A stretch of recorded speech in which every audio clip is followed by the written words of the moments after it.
Parce que ça nous semblait important en fait, de soutenir la colère populaire et qui est quand même très légitime au regard du budget 2026 qui est annoncé et sur lequel on demande toujours aux travailleurs, aux travailleuses de faire des économies sans demander de conditions, par exemple aux subventions publiques qui sont versées aux grandes entreprises et qui, on le sait, à l'heure actuelle, génèrent des bénéfices records sans que cela finisse dans les poches des salariés, c'est-à-dire de ceux et celles qui travaillent en fait, qui peinent tous les jours.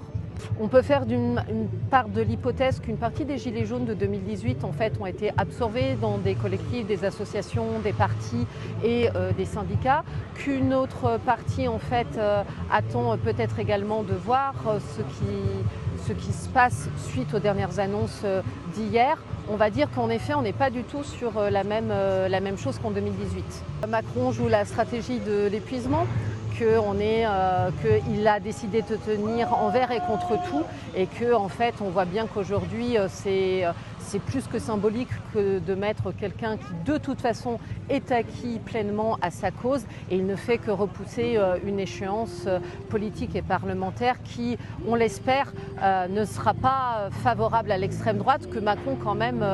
à laquelle Macron en tout cas ouvre une voie royale.